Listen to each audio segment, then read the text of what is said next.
The Sinking of the Soul by Jonathan Edwards. And whosoever shall fall on this stone shall be broken, but on whomsoever it shall fall, it will grind him to powder. Matthew 21:44. They will wholly sink down into eternal death. There will be that sinking of heart of which we now cannot conceive. We see how it is with the body when in extreme pain. The nature of the body will support itself for a considerable time under very great pain, so as to keep from wholly sinking. There will be great struggles, lamentable groans and panting, and it may be convulsions. These are the strugglings of nature to support itself under the extremity of the pain. There is, as it were, a great loathness in nature to yield to it. It cannot bear wholly to sink. But yet sometimes pain of body is so very extreme and exquisite that the nature of the body cannot support itself under it. However loath it may be to sink, yet it cannot bear the pain. There are a few struggles, and throes, and pantings, and it may be a shriek or two, and the nature yields to the violence of the torments, sinks down, and the body dies. This is the death of the body. So it will be with the soul in hell.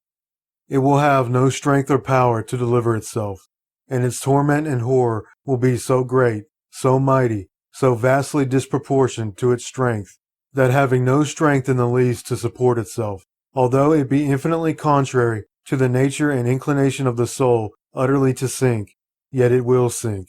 It will utterly and totally sink, without the least degree of remaining comfort, or strength, or courage, or hope.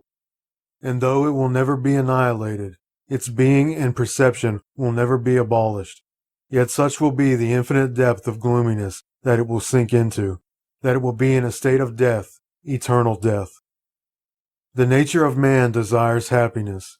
It is the nature of the soul to crave and thirst after well-being, and if it be under misery, it equally pants after relief, and the greater the misery is, the more easily doth it struggle for help. But if all relief be withholden, all strength overborne, all support utterly gone, then it sinks into the darkness of death.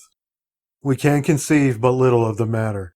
We cannot conceive what the sinking of the soul in such a case is. But to help your conception, imagine yourself to be cast into a fiery oven, all of a glowing heat, or into the midst of a blowing brick kiln, or of a great furnace, where your pain would be as much greater than that occasioned by accidentally touching a coal of fire, as the heat is greater.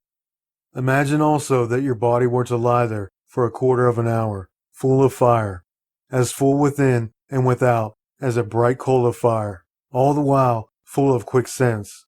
What horror would you feel at the entrance of such a furnace? And how long would that quarter of an hour seem to you? If it were to be measured by a glass, how long would the glass seem to be running? And after you had endured it for 1 minute, how overbearing would it be to you to think that you had yet to endure the other 14? But what would be the effect on your soul if you knew you must lie there enduring that torment to the full for 24 hours? And how much greater would be the effect if you knew you must endure it for a whole year? And how vastly greater still if you knew you must endure it for 1,000 years?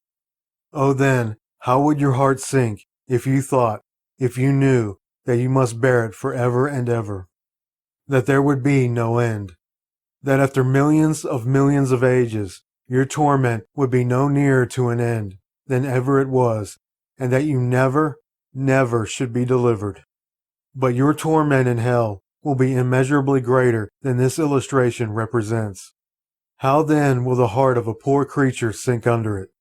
How utterly inexpressible and inconceivable must the sinking of the soul be in such a case?